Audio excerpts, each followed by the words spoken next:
También estamos agradecidos de Dios por ustedes. Espero que hayan pasado un día maravilloso de acción de gracias, que hayan podido disfrutar junto a sus seres queridos y que hayan podido ver la mano del Señor moverse en sus vidas tremendamente. Yo estoy agradecido del Señor todos los días, pero me gusta cuando el pueblo se une a agradecer. ¿Sabes? Decimos clichosamente, todos los días es día de acción de gracias. Y eso es verdad. ¿Cuántos saben que eso es verdad? Pero si somos honestos con nosotros mismos, no todos los días damos gracias como se supone. Que muchas veces en nuestra boca hay un sinnúmero de quejas y de situaciones que le roban a la actitud de agradecimiento.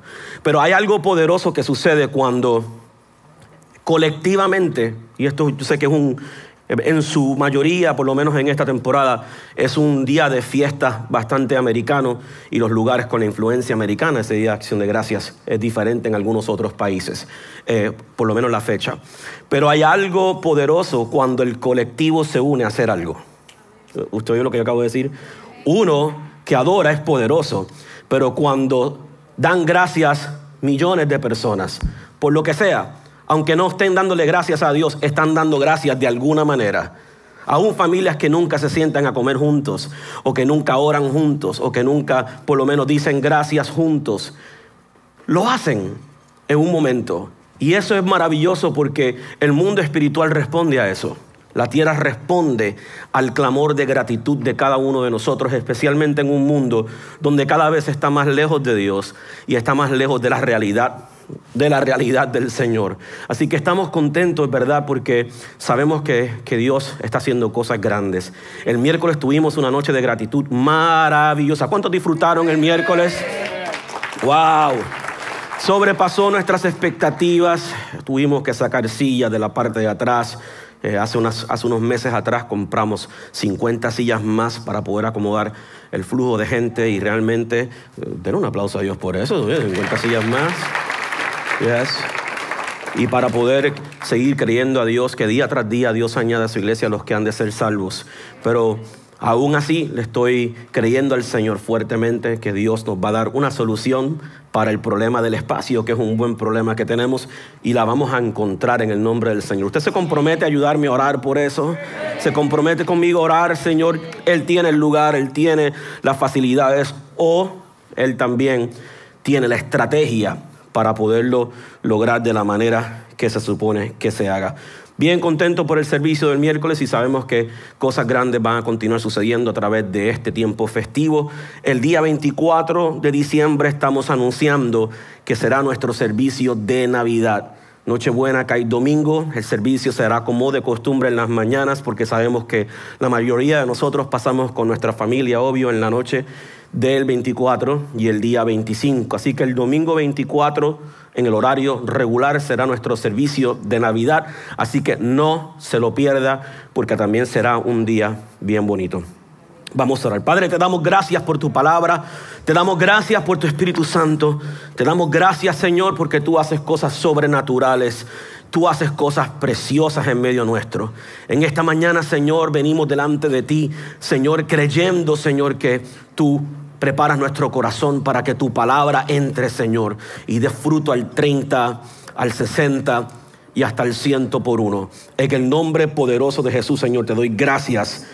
Amén, amén, amén. Hechos capítulo 17. My other mic is going to need batteries, JJ. It's right here. Hechos 17, verso 22. Dice la palabra del Señor. Este es Pablo hablándole a un concilio de personas religiosas en Atenas que se habían indignado por la revolución que estaba causando Pablo y sus discípulos al predicar la palabra de Dios en su ciudad.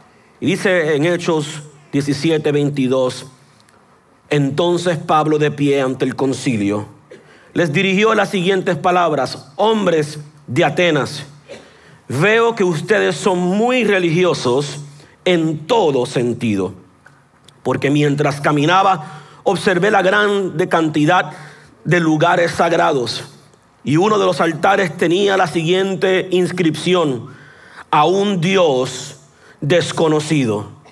Mire eso bien, ¿aunque? A un Dios desconocido.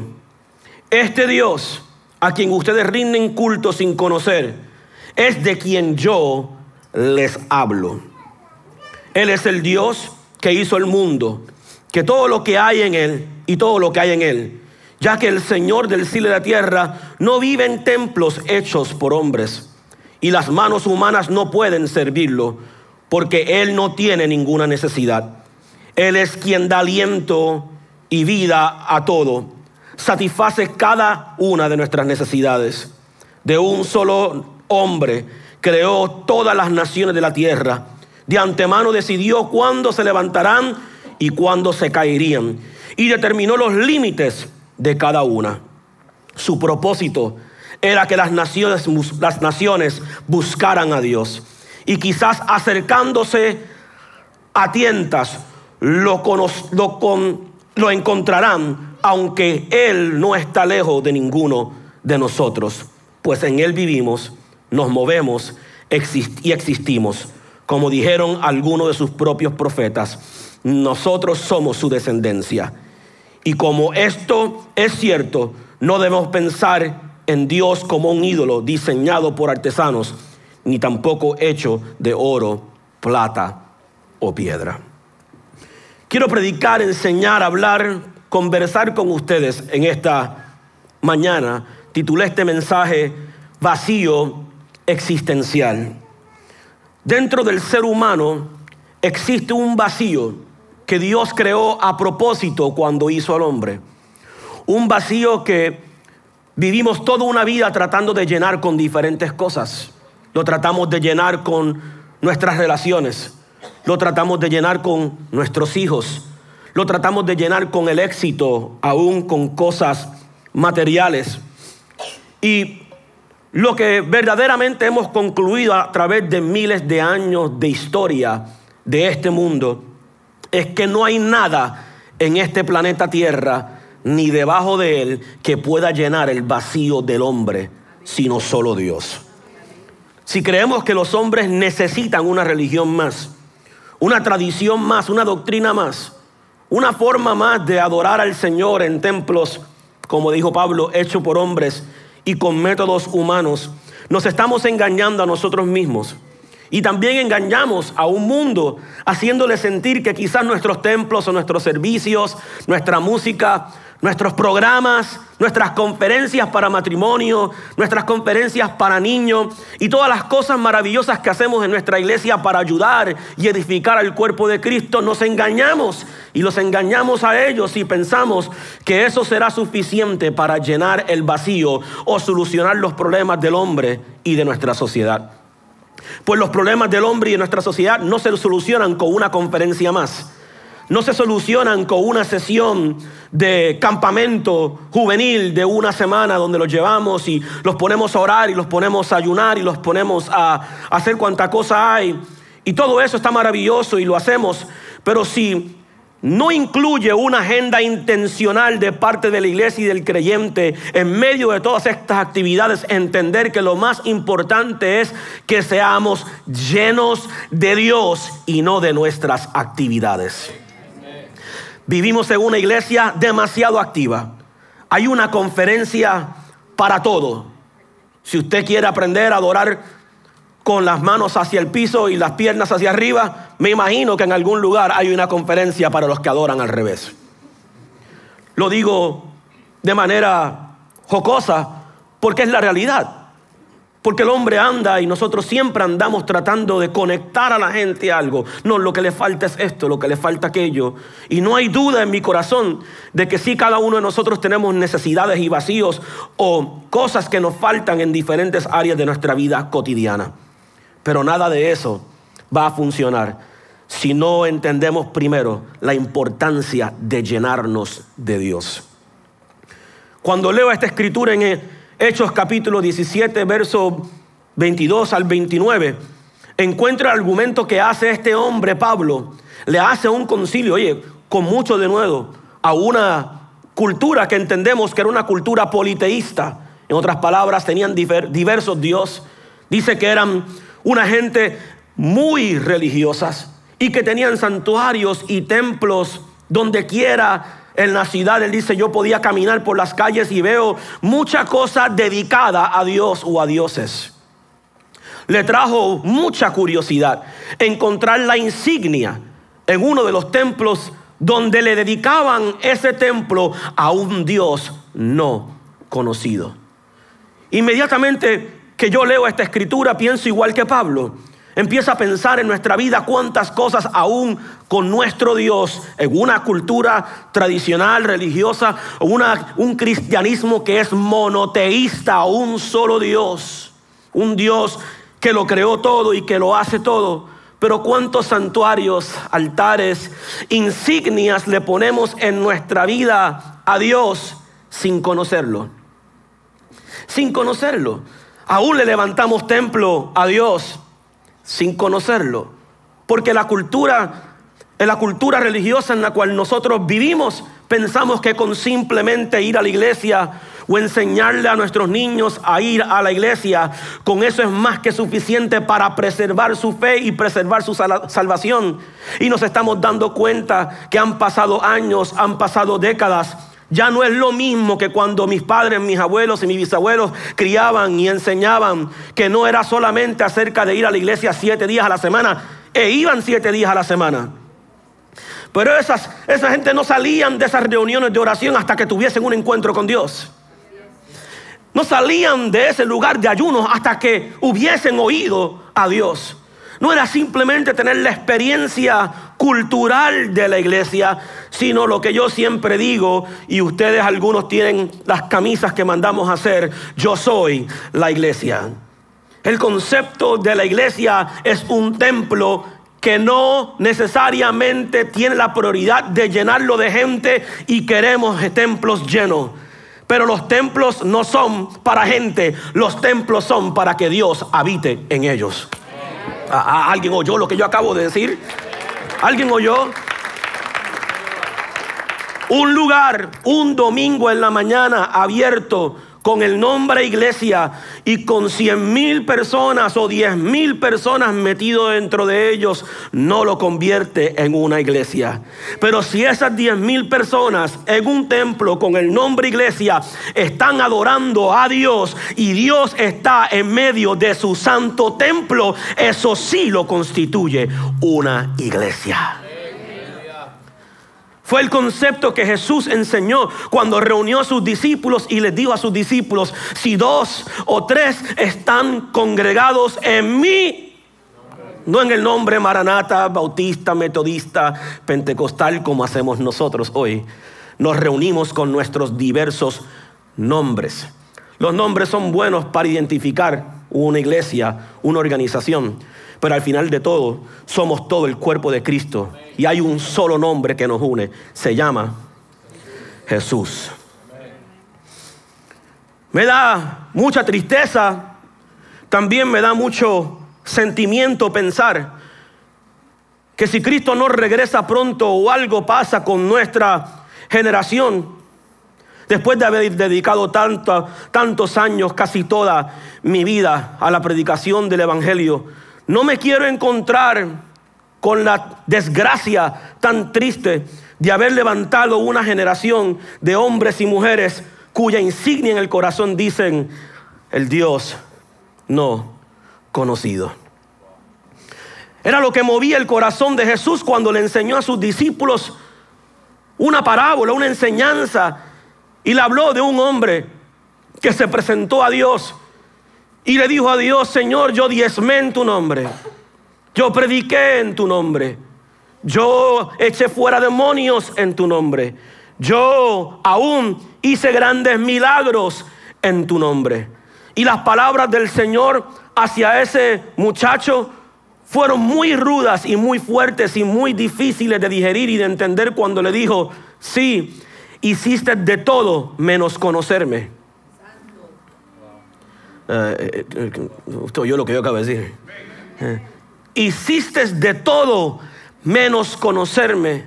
De hecho, las palabras exactas del Dios cuando se presentó ante él fue: apartado de mí, hacedor de maldad, no te conozco. Indicando que para Dios lo más importante es tener una relación y una comunión con el hombre de tal grado de que el hombre, usted y yo, podamos conocerlo y él pueda, aunque ya nos conoce, tener una relación cercana, íntima con nosotros. Han habido hombres que no fueron perfectos en la Biblia, hombres que hicieron cosas que yo nunca haría. Moisés asesinó a un hombre. Yo nunca mataría a nadie, por lo menos no premeditadamente. No mataría a nadie. David, un asesino, un hombre adúltero, un hombre que la Biblia expone multitud de sus errores. Sin embargo, Dios le llamaba un hombre conforme a mi corazón. A Moisés le llamaba su amigo. Cuando miramos el énfasis que hacía Dios, aún con hombres imperfectos como usted y como yo, pues la Biblia no es un museo de perfectos. Aún cuando vemos el énfasis que Dios hacía y medía el éxito de hombres como Moisés, como Abraham, como David, como Jacob, como Isaac. Hombres en la Biblia aún como Pablo, que no era otra cosa que un terrorista en rehabilitación. Lo único que medía la efectividad de cada uno de esos hombres en la tierra fue cómo conocían a Dios. Si estaban llenos de Dios. Pues entonces la iglesia tiene que hacer un mejor trabajo en llenarse a sí misma y un mejor trabajo en presentarle al mundo, no un método para llenar una membresía de iglesia o para llenar nuestros programas que presentamos con mucho amor y con mucha dedicación, sino que el mensaje central del creyente de la iglesia tiene que ser el mensaje de Jesús, que es lo único que el mundo, Satanás y aún nuestra sociedad está tratando de empañar. Si nos quedamos hablando del bienestar familiar y cómo Dios quiere que tú tengas un matrimonio mejor, pero escondemos a Jesús, a Satanás eso no le importa. Es más, si trabajamos fuerte y logramos bajar la tasa de divorcio de 60% a 30%, bajarla por la mitad con nuestros programas de matrimonio, de consejería, de teología y todas las vainas, todo eso está maravilloso. Pero si escondemos a Jesús, a Satanás no le importa. No se divorcien, no hay problema. Después que escondan a Jesús, celebren la Navidad, no hay problema. Después que no celebren a Jesús, celebren Semana Santa, no hay ningún problema. Después que no mencionen a Jesús, celebren Acción de Gracias y hagámoslo acerca del pavo, que por cierto me quedó riquísimo. Siempre y cuando escondamos a Jesús. Y mientras nosotros hemos estado ocupados haciendo lo que hacemos y no todo es paupérrimo, negativo o malo, no nos hemos dado cuenta que la sociedad poco a poco está ganando en su misión diabólica de esconder el único que llena el vacío del hombre, que es Dios. Este evangelio es muy sencillo. No hay que complicarlo tanto con tanta doctrina sistemática, con tanta teología, con tanta cosa que nos metemos en la cabeza y la atesoramos y hacemos de ellas también ídolos y santuarios. Y nos conocemos más el credo de los apóstoles que los que no conocemos al apóstol de los apóstoles, que es Jesucristo. Y a Él es quien tenemos que presentar como la única solución para esta vida y para la vida venidera. Job se encuentra en una gran crisis. Todos conocemos, o quizás algunos conocen la historia de Job, un hombre que en 24 horas o en par de días lo perdió absolutamente todo. Era el hombre más rico de la tierra, perdió todas sus finanzas. Era un hombre felizmente casado con hijos, sus hijos todos murieron en un día y su esposa se volvió loca. Perdió su salud, se convirtió en un leproso, un hombre con una enfermedad que socialmente era también mal vista, pues era muy contagiosa. Y en medio de su travesía, a quien Dios protegía, lo encontramos en los primeros capítulos del libro de Job, donde Dios, aún el mismo Satanás está diciendo: tú proteges demasiado a Job. Si tú me dejas zarandearlo, yo te prometo Yo te prometo que él te va a maldecir. Yo lo voy a convencer de que te maldiga. Conocemos la historia de todo lo que sucedió, pero en medio de toda esta travesía que estaba pasando y todo este conflicto que estaba pasando, el Job encontró con 3 amigos que venían a aconsejarlo, a tratar de motivarlo, a darle un poco de esperanza. Uno de ellos, por cierto, era el más joven. Era el más joven, el con menos experiencia, pero el que más conocía a Dios. Y empieza a ser consciente a Job de que su vida no se trataba de quién él era por fuera, sino quién él era por dentro. Y en Job 33, verso 4 le dice: el Espíritu de Dios me ha creado y es el aliento del Todopoderoso el que me da vida.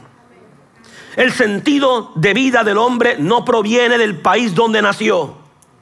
No proviene del pasaporte que carga, con quien se casa y si llega a comprar su casita con su verja blanca, con el perrito y el gatito. El sentido del hombre es entender de dónde salió.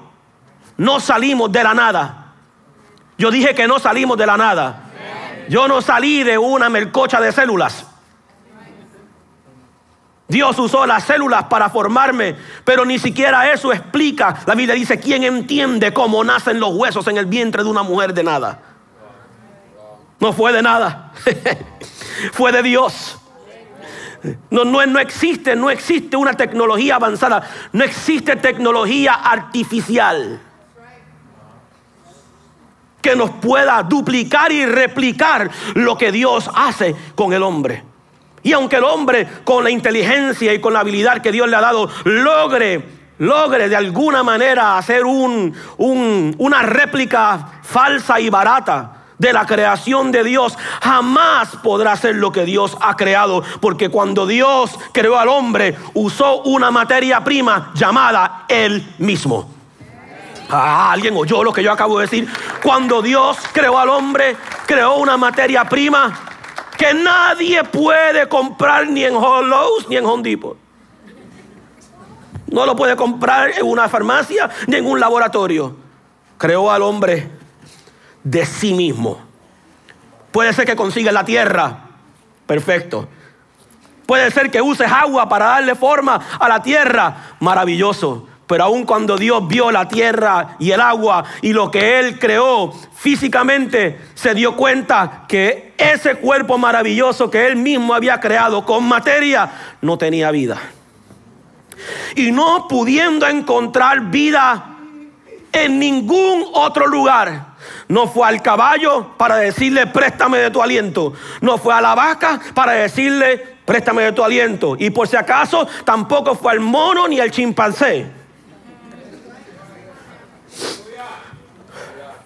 No pudiendo encontrar nada ni nadie mejor, utilizó su propio aliento de vida para darle al hombre, a ese cuerpo, la vida misma de él.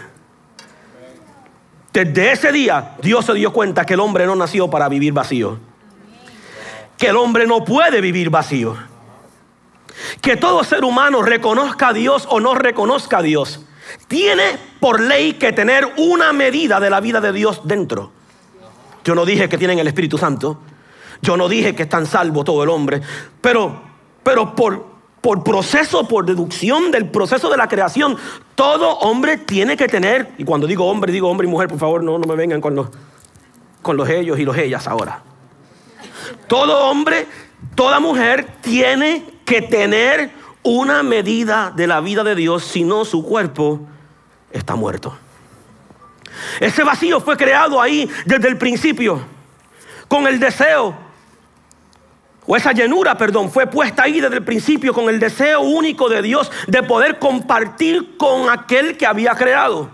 Dios estaba tan emocionado de compartir con el hombre que Dios, que no se fatiga, que no se cansa, Dios que no necesita dormir ni necesita vacaciones 4 veces al año. Dice la Biblia que hubo un día donde Dios pausó y lo llamó el día de descanso, no porque Él tenía sueño y quería dormir, sino porque quería disfrutar de lo que había creado. Esa es la pausa de Dios. Espérate. Creé a este ser maravilloso que salió de mí mismo.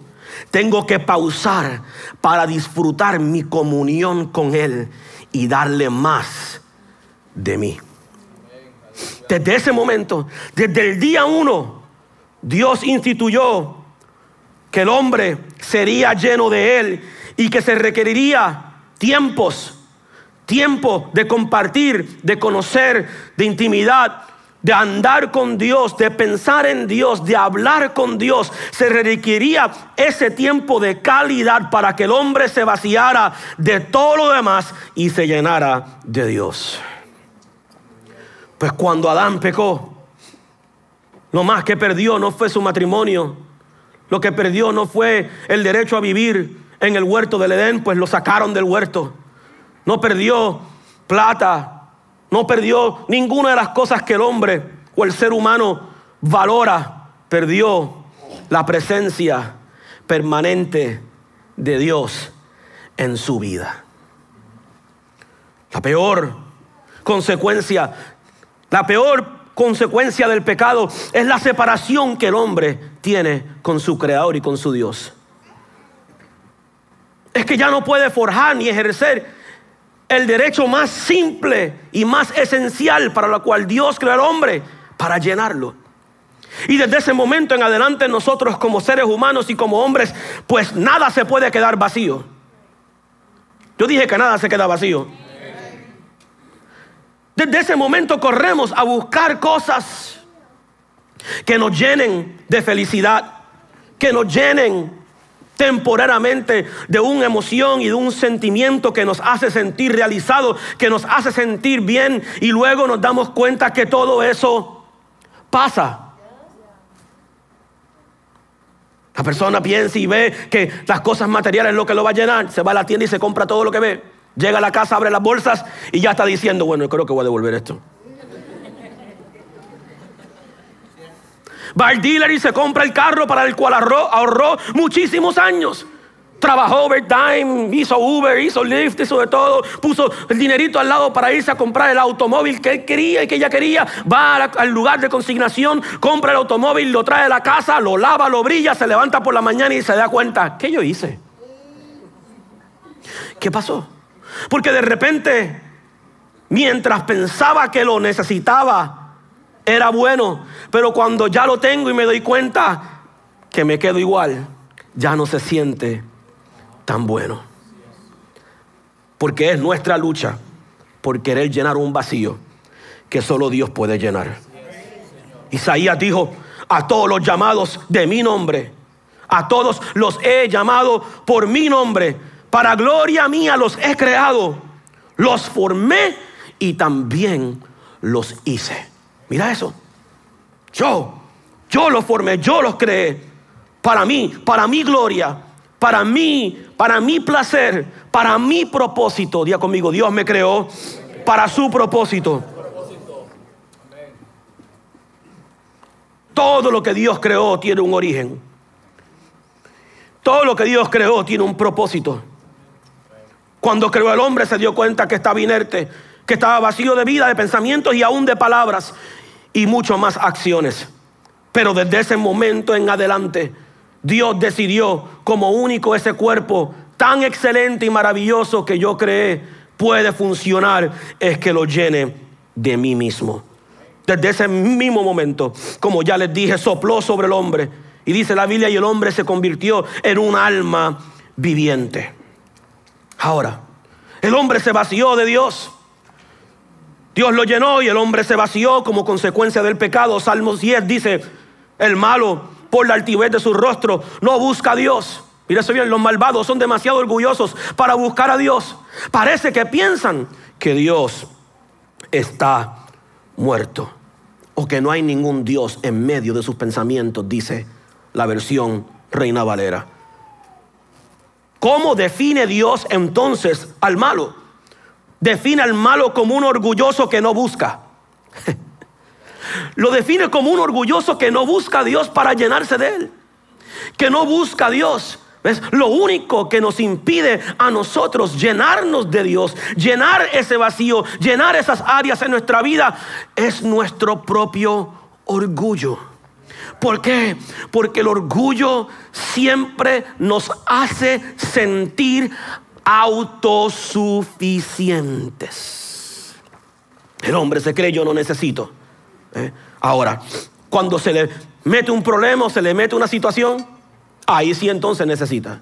Decía yo hace unas semanas atrás y lo repito: todo el mundo es cristiano cuando está en un avión y ese avión está en peligro. El que se proclamó ateo toda la vida: yo no creo, I don't believe in God, I believe in science.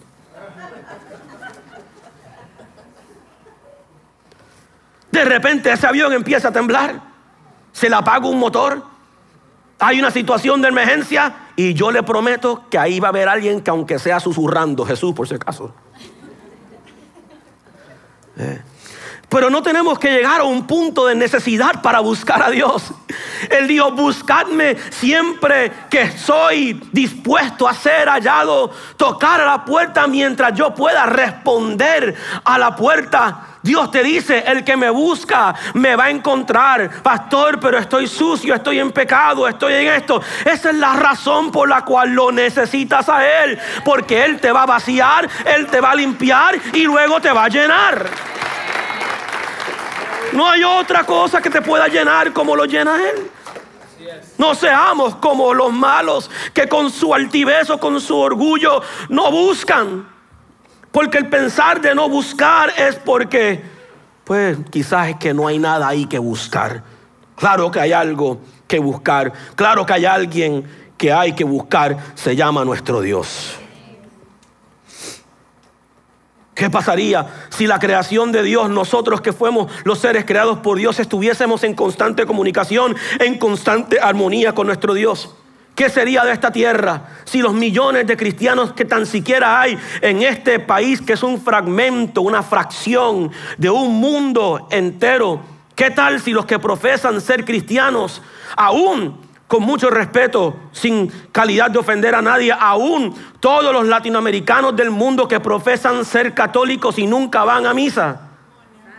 ¿Qué pasaría con este mundo si los que profesan de alguna manera creer en Dios y creer en Jesús verdaderamente estuviesen llenos de Él de alguna manera u otra? Este mundo regresaría a ser el mundo de nuestro Señor y no sería el mundo de Satanás ni tampoco el mundo del pecado. ¿Qué pasaría si el hombre, en vez de empezar a buscar formas naturales o no naturales de llenar su vida para matar o para sanarse y curarse de la ansiedad, de las enfermedades mentales, emocionales?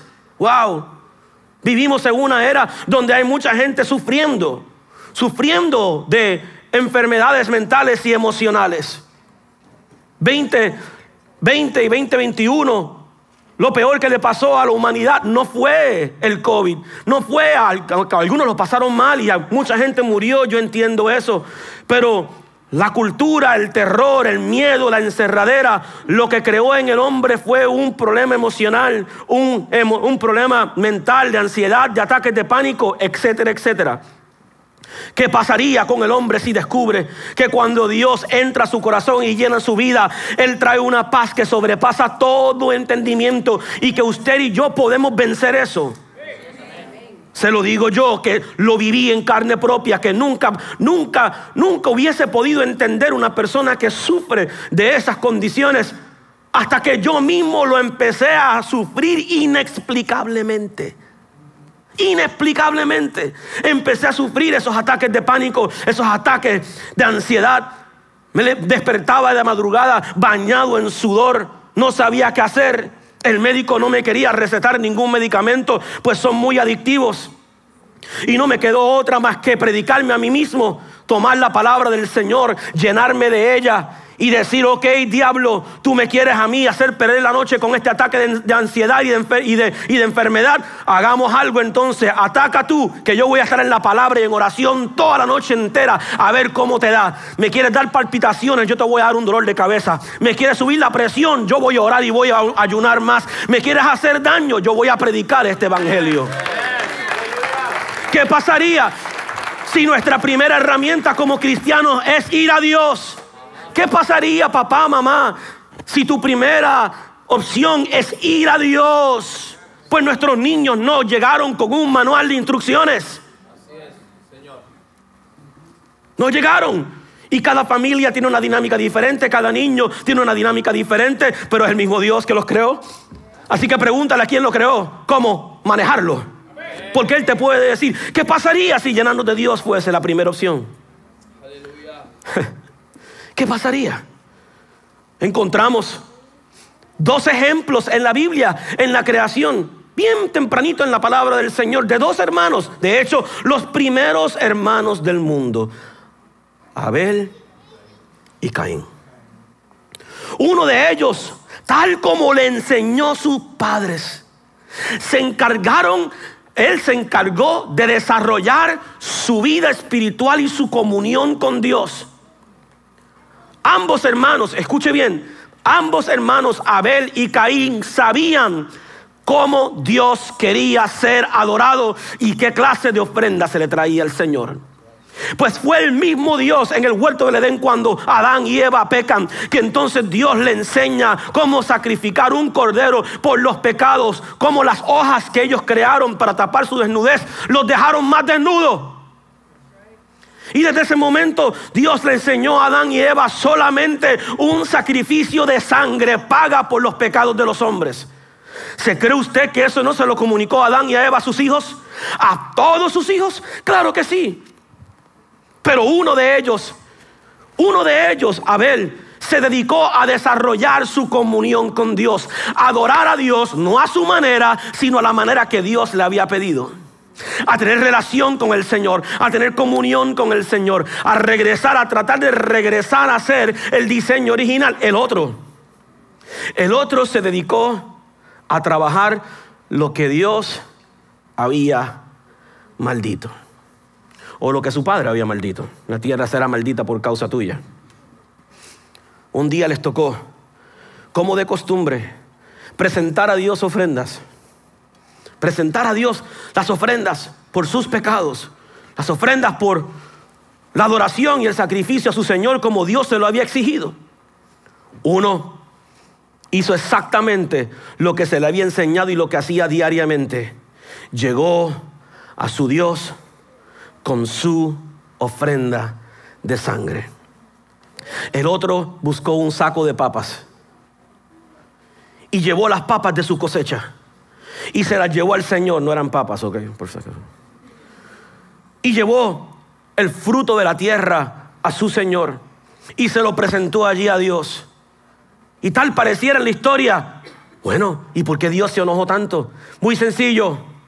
Dios se enojó porque Caín sabía lo que Dios demandaba de él y con toda premeditación se alejó de Dios e insultó a Dios trayéndole un fruto de algo que estaba maldito.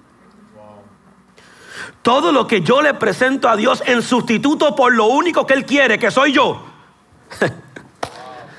se convierte en una ofrenda no grata. Si lo único que yo le presento a Dios en mi vida es darle 50 años predicando este evangelio alrededor del mundo y a todo aquel que me escuche, y aún ganar muchas almas para Jesucristo, si eso es lo único que yo le presento a mi Dios, esa ofrenda sería una ofrenda no grata.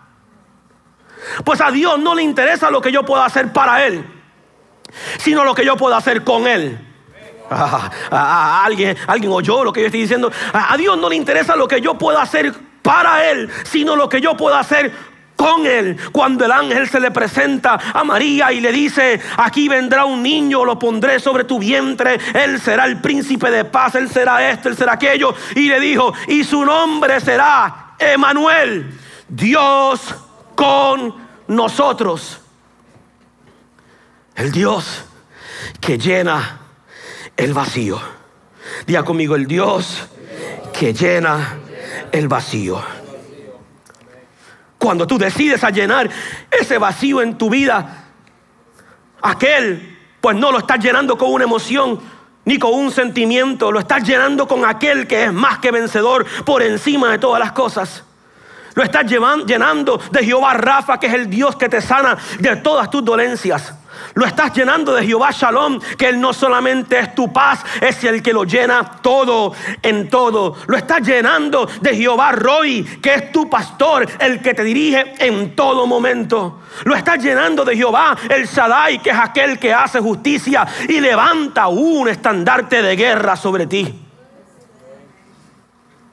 Nisi, perdón, Shaddai, el que lo llena todo. El todopoderoso Jehová Nisi, el que levanta estandarte de guerra.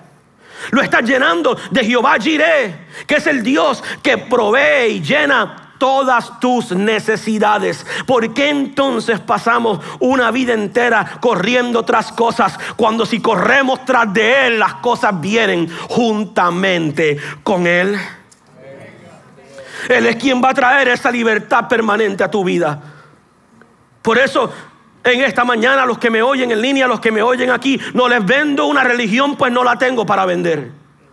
No te vendo una identificación de una membresía, de un concilio, de una iglesia, pues eso no va a sacar los demonios que atacan tu vida. No te vendo una conferencia más, pues la conferencia no te la vas a llevar a tu casa cuando te presentes frente con tu enemigo, con tu problema, con tus circunstancias. Lo único que te puedo ofrecer es que salgas de aquí lleno de Dios, lleno de Jehová, Dios de los ejércitos, para que cuando tú salgas por las puertas de esta iglesia y te encuentres con tus desafíos, puedas hacer de ellos unos enanos y te puedas presentar a ellos como un gigante. Como un gigante. El vacío existencial solo lo llena Dios. Testimonios tras testimonios de personas que cuando llegan por las puertas de nuestra iglesia o entran algunos por las puertas de mi oficina a darme testimonio de lo que Dios está haciendo en su vida, puedo encontrar esa persona que me dice: pastor, me sentía completamente vacío y ahora me siento lleno. Esa es mi meta, no que te llenes de la actividad de mi iglesia, la cual tiene suficiente, sino que te llenes del Dios de mi iglesia, el cual es más que suficiente. Cuando ese vacío opera en nuestra vida, comenzamos entonces a abrir puertas a que otras cosas nos llenen. Inseguridades, temores, rencores. Algo siempre va a llenar el vacío.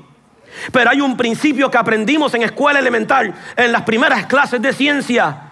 Dos cosas nunca pueden ocupar el mismo espacio. Cuando único nos llenamos de inseguridad es porque la confianza se fue. Cuando único nos llenamos de temor es porque la fe se fue. Cuando nos llenamos, ¿me entiendes?, de esa ansiedad o de esa falta de paz, es porque la paz dejó nuestra vida y creó un vacío para que otra cosa lo llene. Por eso es que es bien importante mantenerte lleno todos los días. No uses la excusa de un error, ni siquiera de un pecado o de algunas cosas que has cometido en la semana, una guerra con tu esposa, con tu esposo. No me miren como si ustedes no discutieran en su casa. Y en ocasiones, cuando nos metemos en ese asunto, viene la culpa, viene la condenación en nuestra vida y pensamos que Dios nos ve menos porque hemos cometido algún error o porque no nos está yendo bien en alguna área. No, ese es el momento de llenarte más de Dios, de ir a Él y decir: Señor, aquí estoy en pura necesidad de ti. Y la Biblia dice: bienaventurados son los que se consideran pobres de espíritu, porque ellos van a ver a Dios. Ellos van a ver a Dios. Tú lo vas a ver moviéndose en tu matrimonio, lo vas a ver moviéndose en tu negocio, lo vas a ver moviéndose en tu profesión, en tu carrera. Aleluya. Pero Él solo se mueve donde es invitado. Él solo se mueve en los espacios que Él llena. Y creó Dios los cielos y la tierra estaba desordenada y estaba vacía. hasta que Él llegó. Todo desorden y todo vacío en tu vida solo lo llena el Señor. Tú te das cuenta cuán frágil es la vida cuando has tenido el honor, en mi caso. Yo he tenido el honor de dirigir a muchas personas hacia su regreso al cielo. Y cuando digo el honor, lo digo porque ver a una persona que ha vivido su vida o que Dios sencillamente lo está llamando, pero está lleno de Dios, y están haciendo su transición de una tierra terrenal a una tierra espiritual, es un gran honor. Pero también es un momento de mucha vulnerabilidad. Porque también en esos momentos donde estoy tratando de ministrarle a esa persona o ministrarle a su familia, me empiezo a ministrar a mí mismo y decir, wow, qué frágil, qué corta, qué insignificante es la vida terrenal. Que comienza con una gran felicidad, que comienza con la euforia de una familia recibiendo un niño o un bebé, con mucha contentura, con mucha promesa, con mucha esperanza. Y después de muchos años de trabajar, de ganar plata, de lograr muchas cosas, de cumplir tu propósito, te das cuenta que nada tenía que ver con este cuerpo físico. Que con lo único que queda el hombre, con lo único que yo pude ver a mi papá quedar en esa cama cuando le estaba entregando su vida al Señor, era simplemente lo que él había logrado hacer en su propio espíritu, pues ya la vida terrenal no le servía. Y nosotros nos enfocamos tanto en nuestra vida terrenal, en nuestro cuerpo, en nuestra cosa, en nuestro mundo, en la materia, y no nos damos cuenta que al final del día ni siquiera esto te vas a llevar, ni siquiera esto te va a servir, que lo único que tiene sentido es tu comunión y tu relación con Dios. Nada más.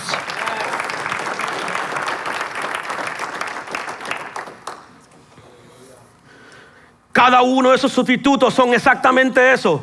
Un pobre sustituto que jamás llenará el espacio. Yo no sé cómo son ahora, quizás las maestras me pueden decir luego. Pero yo me acuerdo cuando yo estaba en la escuela y la maestra principal faltaba por enfermedad o por lo que fuera. Y mandaban a un sustituto.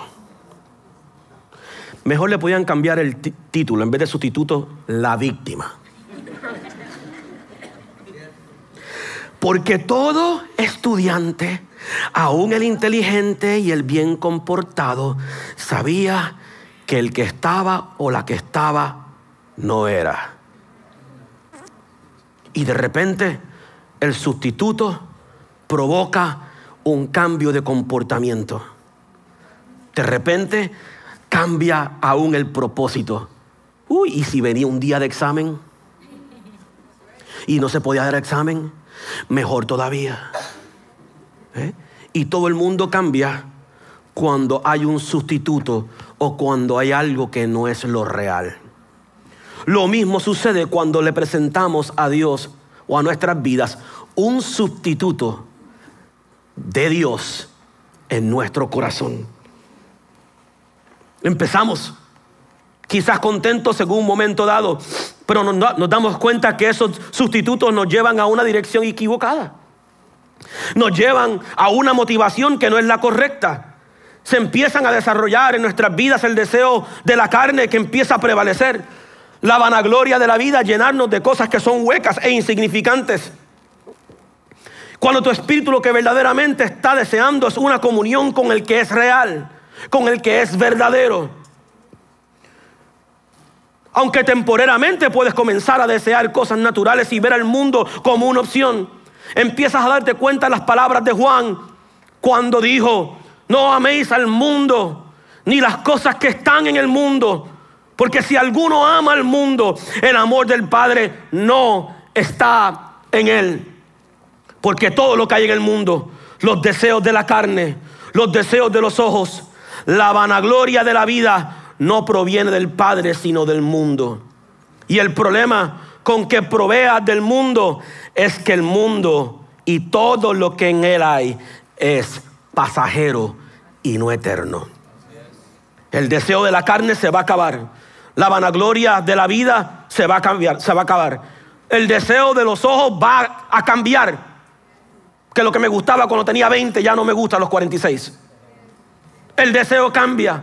Lo que pensaba que antes me llenaba y me gustaba ya no me gusta o ya no me llena. Pero hay algo que es constante en la vida del hombre y que nunca va a cambiar. Él es el mismo ayer, hoy y por los siglos. Él no cambia, Él te sigue amando igual. No se pone aburrido, no se pone viejo. Uy, yo me compré 2 libras de pan. Fui el jueves, día de Acción de Gracias, tempranito. Vi unas libritas de pan que estaban allí acabaditas de sacar del horno. Les tenía unas ganas, pero me las aguanté. Porque lo bueno de hacer pavo en Acción de Gracias es que el viernes al mediodía tú te comes un buen sándwich de pavo con queso suizo y mucha mayonesa. Alábalo. Y yo le tenía unas ganas a ese pan. Yo le pasaba por el pan ahí encima del counter de mi cocina. Yo lo miraba y le decía, te voy a comer. Te voy a comer.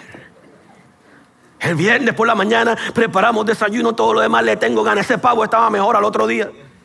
Y yo mirando, salivándome aquel pan que se veía riquísimo. Cuando llegó la hora de preparar el almuerzo, yo dije, bueno, ahora es que vamos a calentar el pavo, vamos a preparar todo para comernos el sándwich de pavo de viernes por la mañana o viernes por la tarde, y el pan estaba duro.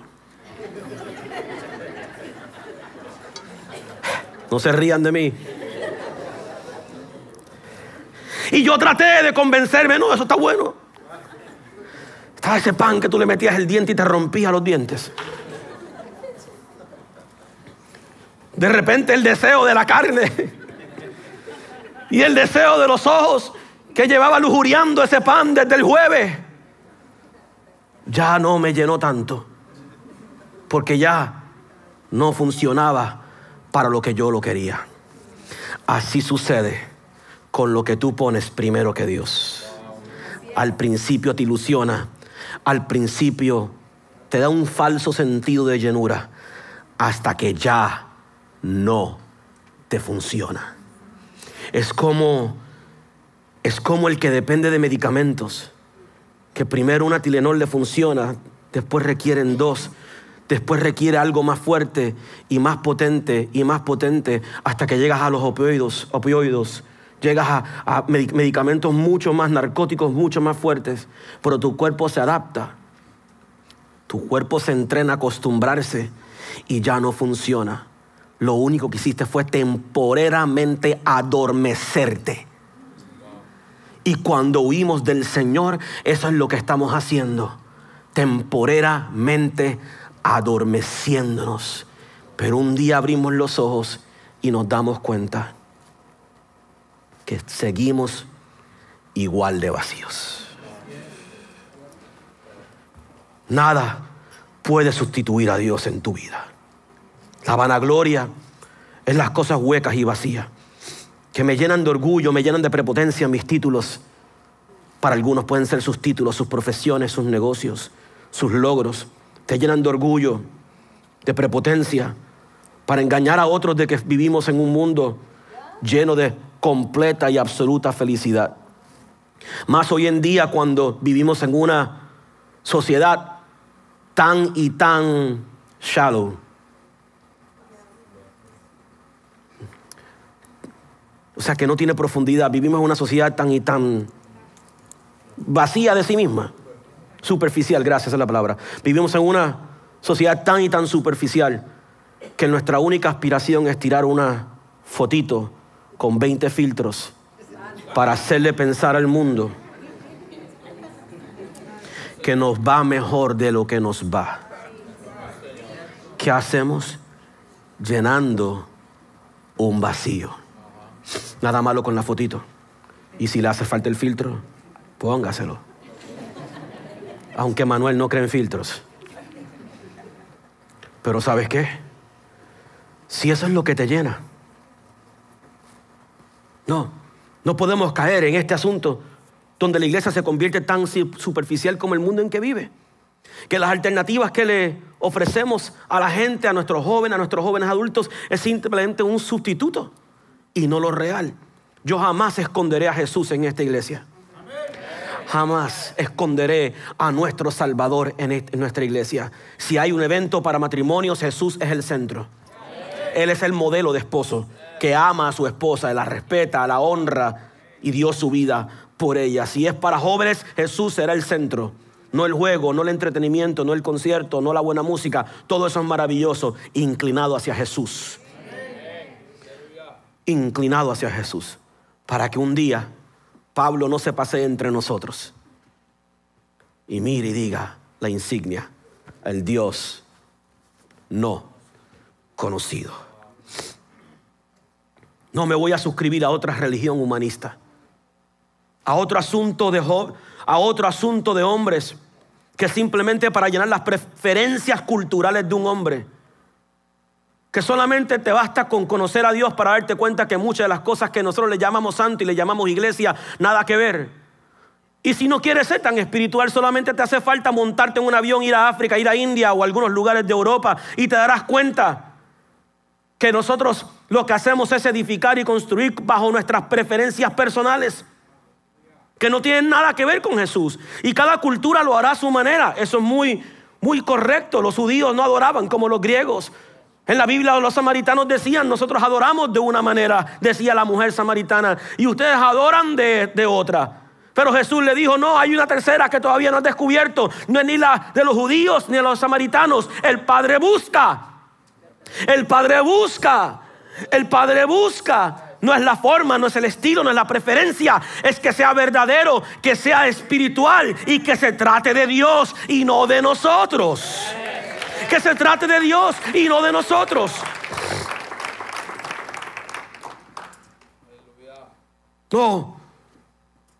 No haré ídolos de mis creencias personales. No haré ídolos de mi opinión.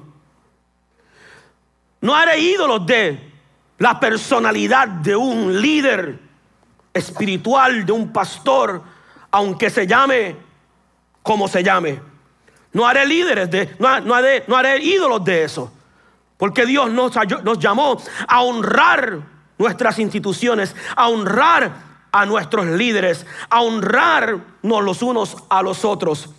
Pero Dios nunca nos llamó a exaltar algo o a alguien por encima de la exaltación de nuestro Salvador y nuestro Señor Jesucristo. Concluyo leyéndole Juan capítulo 1, verso 14, donde dice: aquel verbo, la palabra, diga conmigo, la palabra. Aquella palabra se hizo carne, habitó entre nosotros. ¿Y qué hicimos? O sea, que algo que comienza como espiritual se manifiesta en lo natural. Escuchó lo que yo acabo de decir. Le estoy hablando de la llenura de un Dios que es espíritu, pero cuando se mezcla con lo físico, que en este caso es tu cuerpo, empieza a manifestarse de manera física. De repente te llenas de Jesús y no hablas como Daniel, hablas como Jesús. De repente te llenas de Jesús y ya no amas con el amor condicional de Daniel, amas con el amor incondicional de Dios. De repente te llenas de Jesús y ya no eres impaciente como Daniel, ahora eres paciente con los demás, ahora eres compasivo con el dolor ajeno. Te llenas de Jesús y el verbo se vuelve a hacer carne. Que quiero ser muy cuidadoso para que nadie diga que estoy hablando herejía. No estoy diciendo que Jesús está encarnando físicamente otra vez. Estoy diciendo que Dios no mora en templos hechos de hombres, por manos de hombres. Por lo tanto, lo único que en este mundo existe que no es hecho por el hombre es el ser viviente.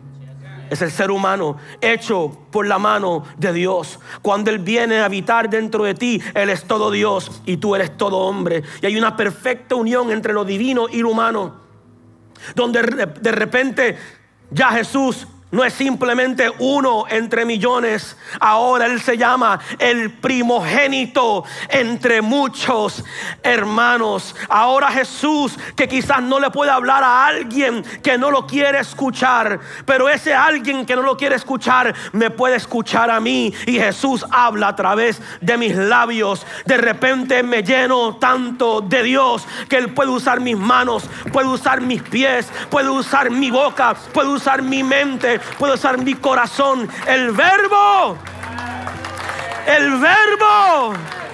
se hace carne. Por eso Juan fue donde Jesús y le suplicó: Jesús, por favor, más de ti y menos de mí.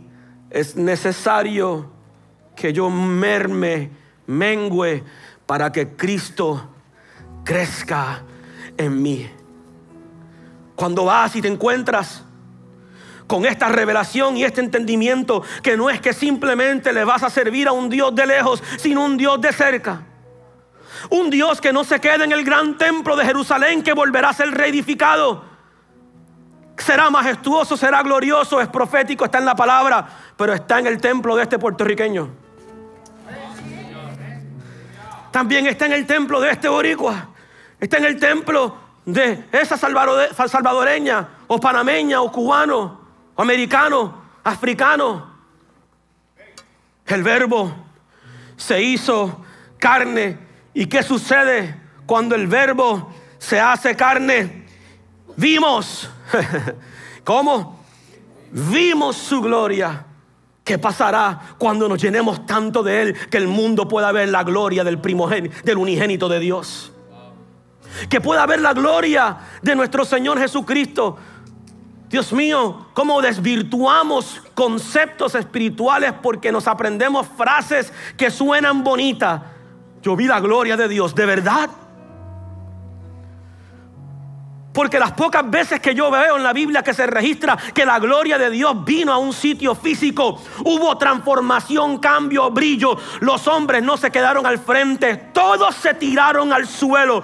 Salomón, cuando acabó de orar por su gran templo, dice la Biblia que subió la ofrenda, los cielos se abrieron, la gloria de Jehová llenó aquel templo, de modo que los ministros no se pudieron quedar de pie. Jesús sale al frente y nosotros nos quedamos atrás.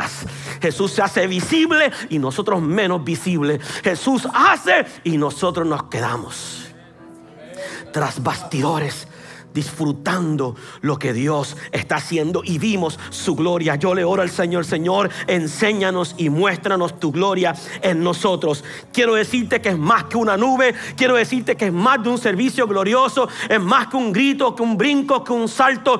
Es cuando tú te levantas todos los días y la gloria va emanando de ti de tal manera que la gente puede ver a Cristo en tus ojos, que la gente puede ver a Jesús en tus acciones y en mis acciones. Porque estamos tan llenos de Él que no se sabe dónde Él comienza y dónde tú terminas. Y vimos su gloria como la de el unigénito del Padre, lleno de gracia, lleno de gracia y lleno de verdad. Es legítimo, es real. Viene para llenar el vacío que Él mismo creó en nosotros. A llenar los lugares de donde el hombre lo desalojó en nuestra sociedad, en nuestras familias, en nuestros corazones, aún tristemente, dentro de algunos ministerios. Dios quiere volver a construir su Edén contigo. Su lugar de comunión. Su lugar donde nada falta. Por eso Jesús se convierte en ese último Adán, que vino a dar su vida en sacrificio por nosotros, para que pudiese Él mismo, no a través de un profeta. Dios lo entendió desde el principio. No, los profetas hicieron grandes cosas, pero no va a ser un profeta. No va a ser un maestro, un rabí. No. Seré yo mismo llenando el corazón del hombre. El primer cuerpo en experimentar este tipo de encarnación o de llenura de Dios fue el cuerpo de María. Cuando dice la Biblia, y el Espíritu Santo descendió e hizo sombra sobre ella y puso en su vientre. Puso en su vientre ya un bebé, ya un feto concebido, preparado, listo, con el ADN del Padre. Fue la primera persona, esta mujer, que sintió la cabalidad de la vida de Dios dentro de ella. Era tan grande lo que ella sentía. Lo que ella cargaba dentro era tan grande que un día se reunió con su prima Elizabeth. Y en una conversación normal, quizás en mi mente de película, bebiéndose un café con un pan que no estaba duro. Bebiéndose un cafecito con Elizabeth, dice la palabra del Señor que de repente el espíritu que estaba en el niño dentro de María brincó y llenó a Elizabeth, quien cargaba en su vientre a Juan el Bautista. Y el bebé empezó a moverse en su interior. Ya y Dios estaba empezando a explicarnos a nosotros a través de esos eventos su verdadero propósito para el hombre. Cargadores de gloria, cargadores de Dios, cargadores de una presencia que no solamente te afecta a ti, sino que afecta también a los que están a tu alrededor. Pensemos en esto. Esa vida que estaba en María no era para ella sola. Elizabeth la necesitaba. Juan el Bautista la necesitaba.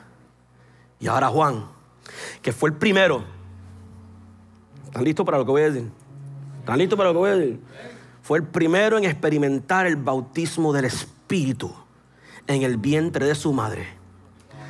Años más tarde sale de ese vientre y les dice a sus discípulos: escuchen lo que le voy a decir.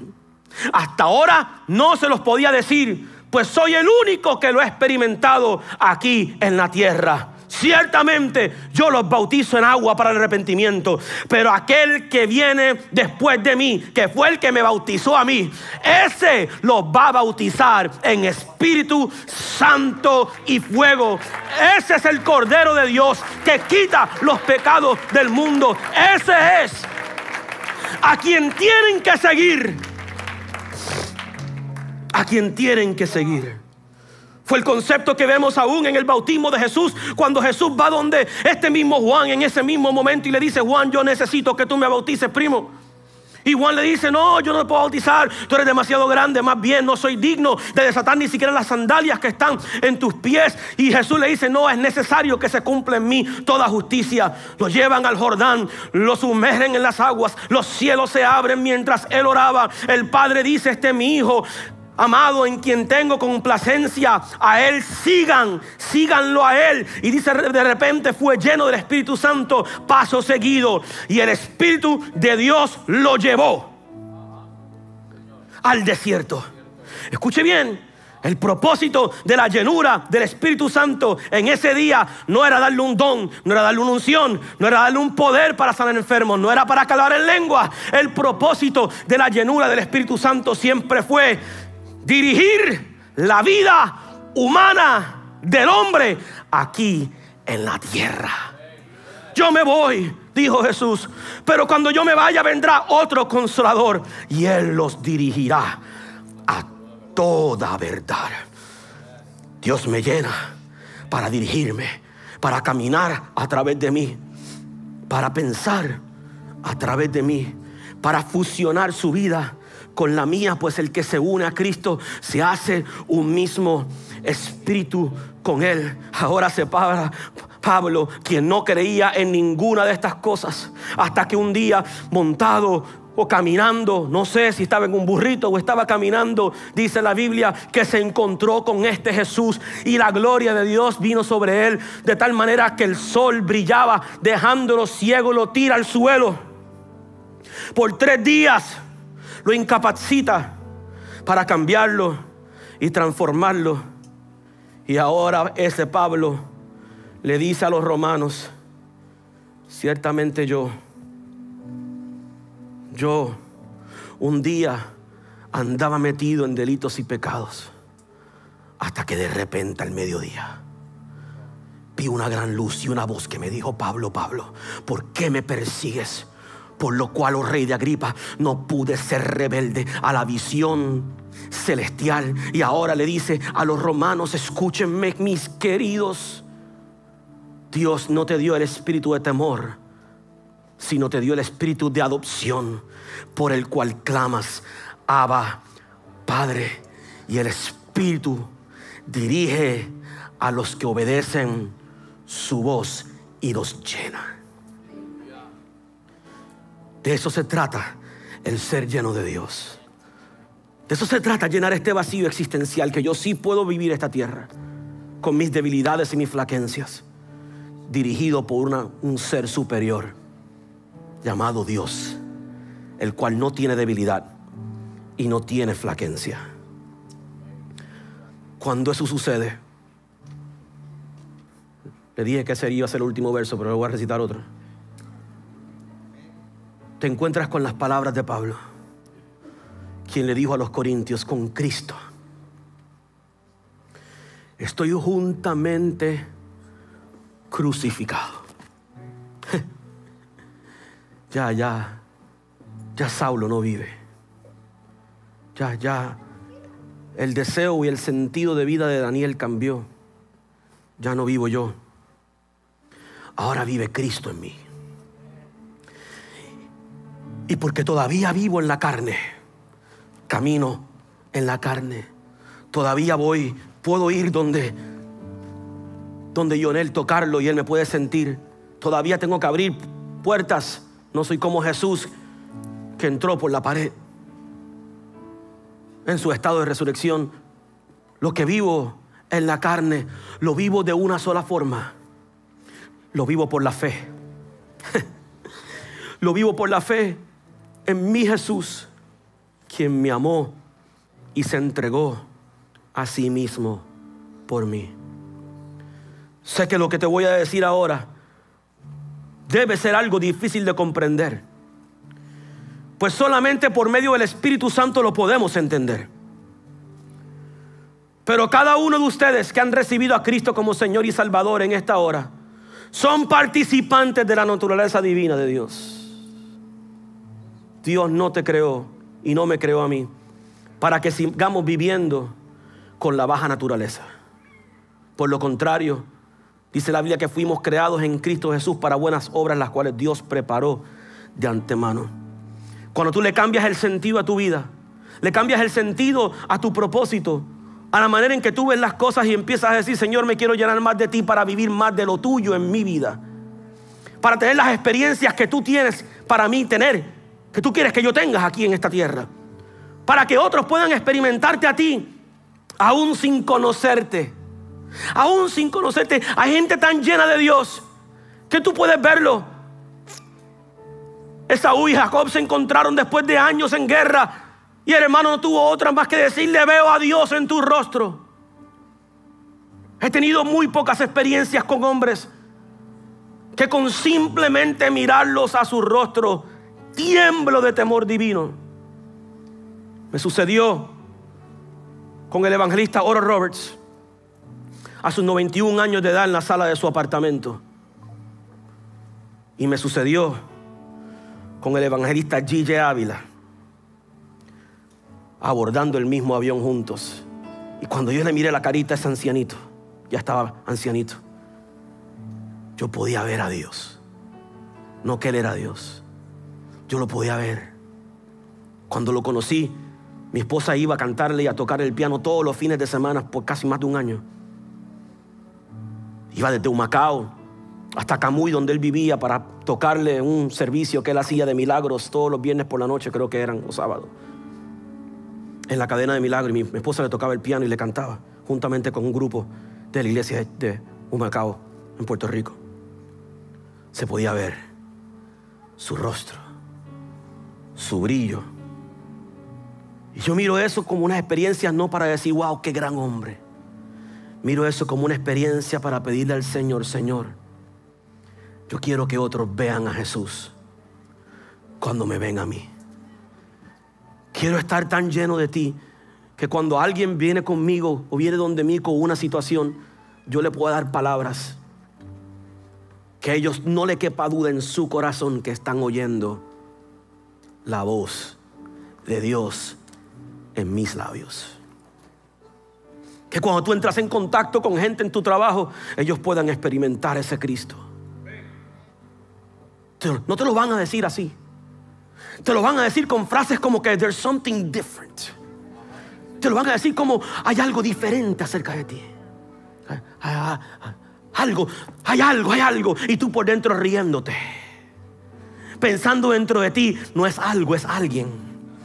Deja que lo conozcas, que tú también tendrás algo y alguien. Es que ese Jesús se quiere mostrar al mundo. Que sí, ciertamente la palabra promete que Él volverá otra vez, será visto en las nubes, será visto en toda su gloria y en su majestad. Pero para muchos ya cuando eso suceda será demasiado tarde. Es un Jesús que no simplemente se quiere montar encima de un altar o de un monte para que el mundo lo vea como el Salvador en su segunda venida, sino un Jesús que antes de su segunda venida quiere ir a Aspira contigo, quiere ir al colegio contigo, quiere ir al banco contigo, quiere ir al supermercado contigo, para que el mundo lo vea, para que vea su compasión a través de ti, para que vea su amor a través de ti, y como poco, que vea el poder restaurador de Dios en ti. Wow. Que te pase a ti, me pase a mí como le pasó a aquel ciego que regresó a su ciudad, al estanque donde él bebía agua todos los días, y su vecino dijo: espérate, ¿y ese quién es? Cuando se encontró con Jesús, quedó irreconocible. Mis queridos, la religión nos deja igual, pero Cristo es imposible que nos deje igual. Imposible. Digo hoy las palabras de Nicodemos: nadie podrá hacer estas cosas a menos que Dios esté con él. Y esa es la revelación que tenía Nicodemos. Yo le voy a añadir a su revelación ahora, porque sé que en el cielo él tiene otra perspectiva. Nadie puede hacer estas cosas a menos que Dios esté en él. En él. Baje su rostro. Oh, Espíritu Santo. Holy Spirit, breathe upon us. Espíritu Santo de Dios, te pedimos, sopla sobre nosotros una vez más. Sopla sobre tu iglesia. Es tu aliento. En Génesis soplaste tu aliento sobre el hombre y se convirtió en un alma viviente. En los evangelios soplaste sobre los 12 discípulos para prepararlos para tu ascensión al cielo. En Hechos capítulo 2 soplaste con un viento recio sobre aquel lugar donde estaban congregados y los llenaste de tu Espíritu Santo y los convertiste en espíritus vivificantes. En Ezequiel soplaste sobre todo un ejército y se levantó de un valle de huesos secos el ejército poderoso del Señor. Y así sucesivamente, los ojos de Jehová han contemplado toda la tierra, buscando hombres con un corazón, ese corazón que esté listo y perfecto y que esté anhelante y deseando ver a Dios moverse en su vida de manera fuerte y poderosa, dice tu palabra en Crónicas. Por eso en esta mañana yo te pido, Señor, que tú soples tu aliento de vida, que el viento recio de tu Espíritu sople sobre cada persona que está al alcance de mi voz. Sopla sobre nosotros y volveremos a vivir. Sopla sobre nosotros, Señor, para que cada día seamos más llenos de ti y menos de nosotros. Para que cada día sea más tu presencia en nosotros. Perdónanos por llenarnos del mundo. Perdónanos por presentarte sustitutos que se quedan demasiado cortos a la magnitud, a la inmensa magnitud del espacio que solo tú puedes ocupar. No hay dos, solo tú. Y yo te pido en esta mañana que por medio de tu Espíritu Santo, que de alguna manera tú despiertes esa hambre, ese deseo. Que así como en el principio el Verbo se hizo carne, que el Verbo se haga carne en nosotros todos los días, para que la gente pueda ver al unigénito, pueda ver la gracia y la verdad del unigénito de Dios, ocupando nuestros cuerpos, nuestras mentes, nuestros labios, nuestras manos, en una representación de ti y de tu reino. Espíritu Santo de Dios, es que esta mañana te ponemos en ese lugar de preeminencia, Jesús. Y yo oro, Señor, que personas que han llegado a este lugar, que quizás llegaron experimentando ese vacío, las fiestas no lo llenan, la familia es buena pero no lo llena, las esposas y los esposos son maravillosos pero no lo llenan, los hijos los amamos, no lo llenan, el dinero es necesario, no lo llena. Yo te pido en esta mañana que esa persona que llegó con ese vacío, en busca de aquí, en búsqueda allá, y no lo haya, yo oro, Señor, y pido que en esta mañana se hayan podido encontrar contigo. Se hayan podido encontrar contigo, Jesús, como el Salvador, como el único que lo llena todo en todo. Aquellos, Señor, que han puesto, Señor, sus templos, pero lo ocupa el Dios no conocido, el Dios que no han experimentado, el Dios, la cual la Biblia describe es un Dios sin ojos, sin boca, sin oídos, no escucha, no habla, no ve. Ese no es nuestro Dios. Te pido en esta mañana, Señor, que tú seas el único que puedas traer la convicción de esa llenura espiritual que nos hace falta a cada uno de nosotros. Yo hago un llamado sencillo en esta mañana, un poco diferente, pero yo te invito que si ese eres tú, el que llegaste aquí con ese vacío existencial, aunque lleves 20 años predicando el Evangelio, yo te invito a que tú salgas de tu asiento y que tú vengas a este altar. Si te quieres arrodillar en este altar, si te quieres tirar en el suelo conmigo, no importa, le vamos a clamar al Dios que sí conocemos. Y yo te prometo que de aquí tú vas a salir con alguna medida de llenura en tu ser. Pero si Dios te está hablando a ti hoy, este es tu momento para llenar este altar con un clamor y decir: Señor, lléname, me vacío, aquí suelto el sustituto y me lleno del legítimo, me lleno del real, me lleno de ti. Si ese eres tú, mientras nos ponemos en pie, yo te invito aquí a este altar y simplemente ve conmigo. Esto no es un llamado a simplemente convertirte. Esto es un llamado a un creyentes que hoy llegaron diciendo, oyeron este mensaje: Señor, yo me arrepiento, yo te necesito, te he sustituido.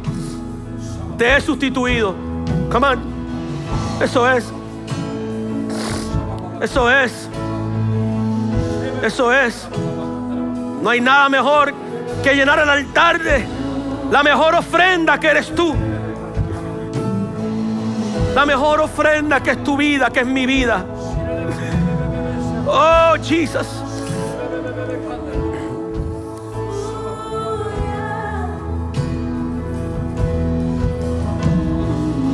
Mientras usted sigue orando,